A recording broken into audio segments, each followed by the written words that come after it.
Hey everyone, Camille here from 88 Fitness Training. Welcome back. Today we're going to talk about forearms. Yes. So stay tuned. I'll take you through several really great exercises for those forearms to make those gains. All right, stay tuned.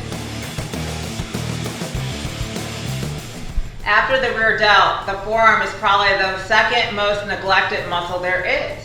A lot of people feel that they can train the forearms just in their regular training by holding barbells and dumbbells. And in some cases that may be true. For most of us though, however, we still need specific exercises to target these regions. So today's workout is going to go through several really great exercises for the forearms, and then we'll talk about the benefits and why you should train forearms. Alright, so before we jump into specific exercises, let's just talk about the forearms. You, of course, have your flexors, which are going to be on this anterior part of the forearm. This helps you to move the fingers and the wrist. And then same thing on the posterior side, you have your extensors. So again, this helps extend the fingers and the wrist. And then, of course, you've got the brachioradialis right here, helps bend the elbow. And you usually train a lot of this when you're curling and doing bicep curls and things of that nature. So, all right, we got the flexors, we got the extensors, and the brachioradialis. So, let's jump right in. All right, the first exercise that I'm going to go through is just going to be a reverse dumbbell curl. So, keep the elbows in a fixed position. You want this overhand grip just like that. You want to keep the wrist stable. You don't want it to flop like that. So, just like this, come up and squeeze. This is going to really be difficult right around the midway point when your forearms are parallel to the floor, just like that. And then you come up, it's a little easier. So in this particular exercise, of course, you're still training your biceps, but you're getting a whole lot of brachioradialis in the forearm, as well as those extensors. You can really feel them because they have to keep those wrists neutral like this. So grab a pair of dumbbells. This would be the first place someone would start if they really want to beef up those forearms. Alright, so if normal reverse curls with the dumbbells have gotten stale, you can always change things up by doing a cable reverse curl. Of course, the benefit of doing the cable is just that you have that constant tension. However, I will say, anytime you have a straight bar or barbell, your wrists are in a fixed position, so sometimes this isn't comfortable for people. So if that's the case, stick with those dumbbells. You have a little more versatility. But again, the point here is to keep this overhand grip and really squeeze as you come up.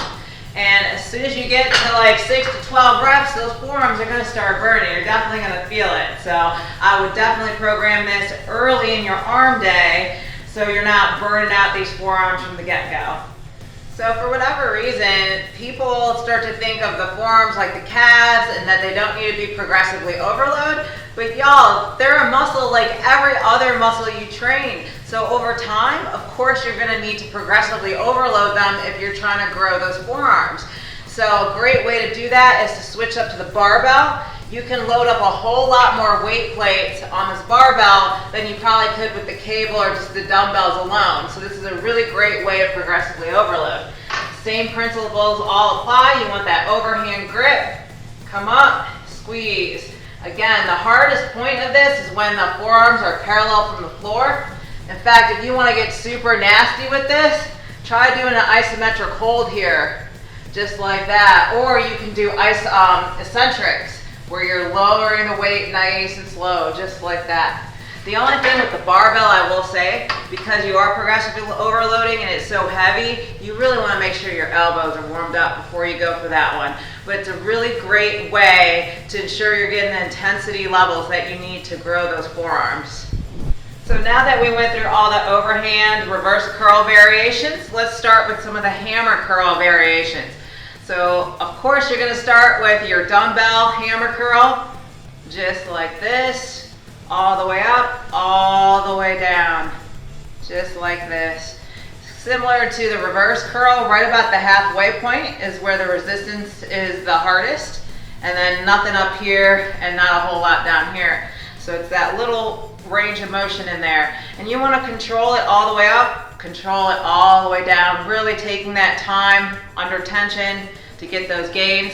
In fact, if you want to make this harder, you could do 1.5 reps. Come up to parallel, back down, all the way up, all the way down.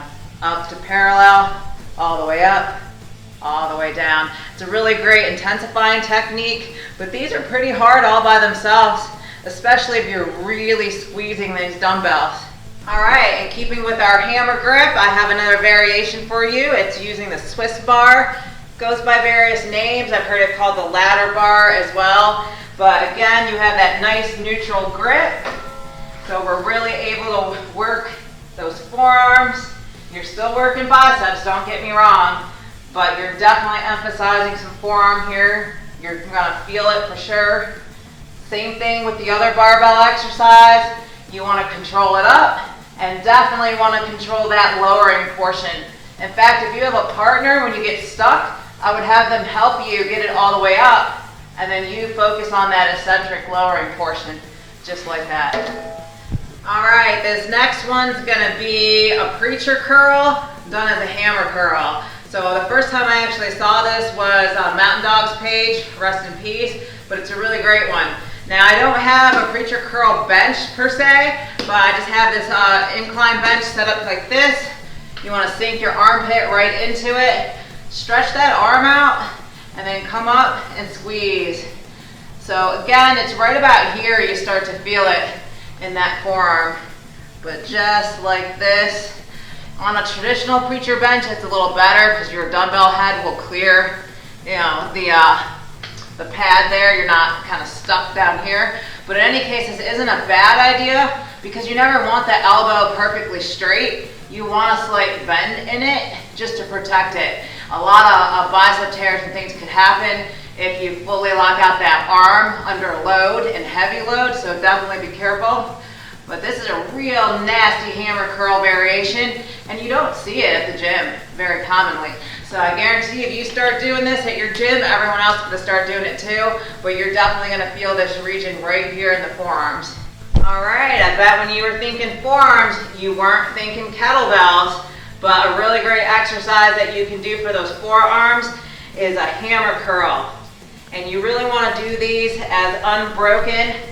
You want to control that wrist, and it's really tough, y'all, because that wrist wants to fold.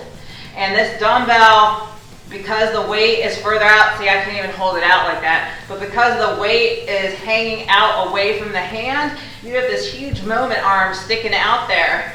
So it's really hard. See how my wrist is just shaking, trying to stabilize this thing? But it's a really great one if you're trying to build that grip strength and that wrist strength.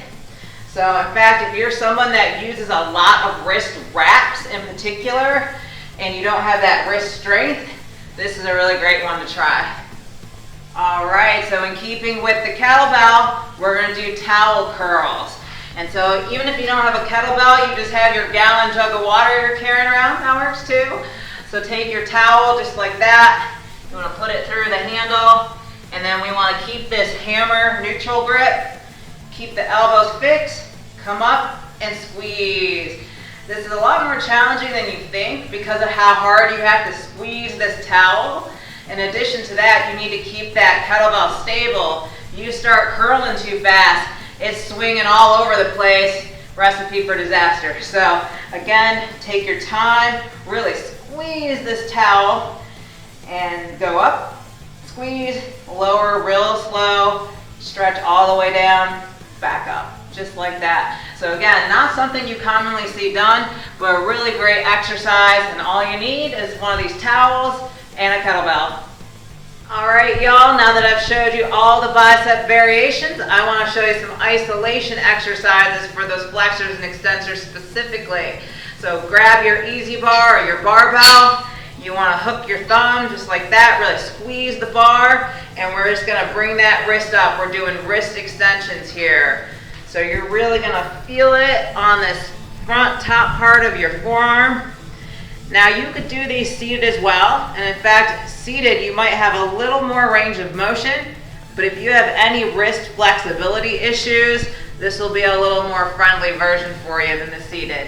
So definitely give this a try. Now I would do these at the end of your workout because it's totally going to burn out those forearms, that's for sure.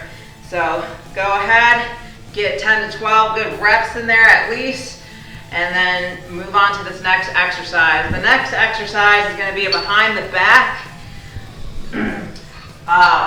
standing flex, I guess, wrist curl, just like this. This really burns. So grab that barbell, let the bar kind of hang in your fingers, curl it up, and squeeze. So let it unravel there, curl it back up, and squeeze. So I would do these two that I just showed you as a superset. And again, at the end of your workout, super, super duper nasty. But I hope you've enjoyed this video. We went through all of the different exercises and variations you can do to train those forearms. And you know, let me tell you, it's important. Like for one, you need a balanced physique. So no one wants those big biceps and then they have little sticks for forearms, for one.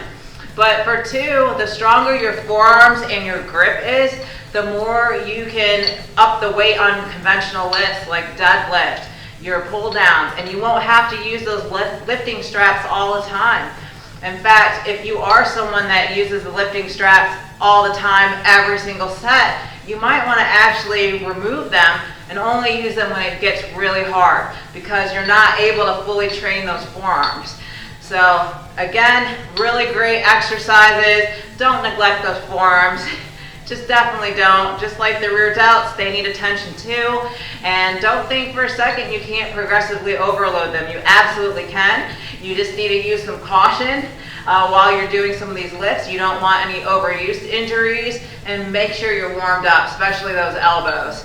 So, all right, y'all, I hope you enjoyed this video.